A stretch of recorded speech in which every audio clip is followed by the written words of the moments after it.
নমস্কাৰ অন্য এটা ভিডিঅ'ৰ সৈতে মই বিকাশ আৰু আপোনালোকে চাবলৈ মোক হৈছে বিকাশ বৰা ইউটিউব চেনেল।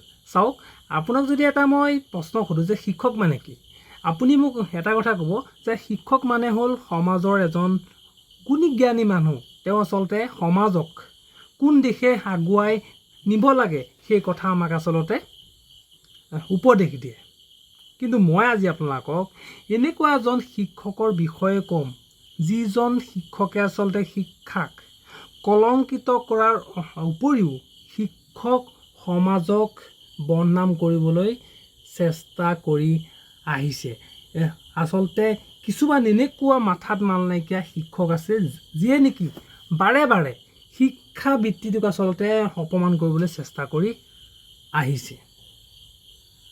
চাওক, মোৰ এইফালে আপোনালোকে যিখন ফটো দেখিবলৈ পাইছে সেইজন এজন শিক্ষক, কিন্তু শিক্ষক হ'লে কি হ'ব, বুঢ়াৰ এইটোত একো নাই।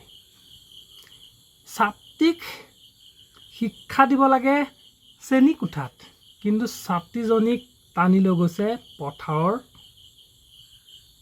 মাজলৈ। কিয়? কাৰণ শিক্ষকজনৰ মনত শিক্ষকৰ যিটো গুণ আচলতে থাকিব লাগে সেইটো মানে একেবাৰে নাই। এজনী 15 বছৰীয়া ছোৱালীক ধৰ্ষণ কৰিবলৈ পথাৰৰ মাজলৈ আচলতে নিয়া এইজন শিক্ষক এজন আচলতে লম্পট শিক্ষক হয়। আৰু তাৰপিছত ৰাইজে গম পাই এজন শিক্ষকক পুলিচৰ হাতত দিছে গতাই। তাৰ আগতে আচলতে সেইজন শিক্ষকক ভোট জলকীয়া আচাৰ তাত অলপ মাৰি দিব লাগিছিলে। কিয়? কাৰণ শিক্ষক বুলি ক'লে আমি চবেই ৰেচপেক্ট কৰোঁ, কিন্তু মানে এনেকুৱা শিক্ষকৰ কাৰণে গোটেই শিক্ষক সমাজখনে আচলতে লজ্জিত বোধ কৰিছে। কিয় নকৰিব আপুনি কওকচোন? এজন শিক্ষক বেয়া হ'ল বুলি সকলো শিক্ষকটো বেয়া হ'ব নোৱাৰে, হয়নে নহয় আপুনি কওক? তেতিয়াহ'লে তেনেকুৱা এজন শিক্ষকে কিয় গোটেই শিক্ষকসকলক আচলতে বেয়া বুলি ক'বলৈ ৰাইজৰ আগত কি দৰকাৰ উদাহৰণ দিবলৈ?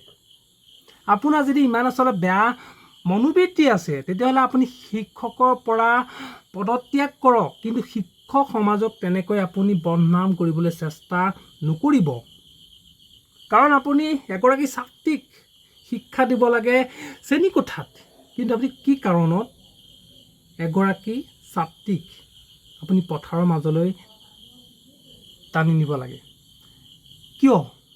যদি তেনেকুৱা আচলতে শিক্ষকে শিক্ষক সমাজক লজ্জিত কৰা কামবিলাক আচলতে কৰি থকাটো আৰম্ভ কৰি দিয়ে কিছুমান ধুৰন্ধৰ শিক্ষকে, তেতিয়াহ'লে মাক বাপেকে কোনটো সাহসেৰে এজন শিক্ষকৰ ওচৰত নিজৰ ল'ৰা ছোৱালীকেইটাক আচলতে জ্ঞান দিবলৈ কেতিয়াও পঠিয়াবলৈ ভয় কৰিব, যদিহে এনেকুৱা আচলতে শিক্ষক আমাৰ সমাজত থাকে।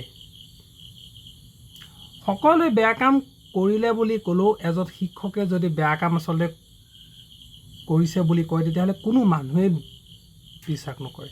ময়ো নকৰোঁ আৰু আপুনি বিশ্বাস নকৰে, হয়নে? কিন্তু কিছুমান এনে আচলতে মাথাত মাল নাইকিয়া শিক্ষকৰ পৰা গোটেই আচলতে শিক্ষকৰ সভ্য সমাজখন লজ্জিত হ'বলগীয়া হয় বাৰে বাৰে। এইবোৰ কথা আচলতে আমি যদি এতিয়াই আচলতে আলোচনা নকৰোঁ, সেইবোৰ যদি এতিয়া আমি আচলতে শাস্তি নিদিওঁ, তেতিয়াহ'লে শিক্ষাৰ যিটো সমাজৰ আচলতে দায়বদ্ধতা এইটো একেবাৰে শেষ হৈ যাব। আজিলৈ ইমানেই। আচলতে চক দিনটো গাড়ী চলাই আচলতে ভাগৰত আহি ভিডিঅ'টো বনাবলগীয়া হৈছে, কাৰণ দিনত টাইমেই নাপাওঁ।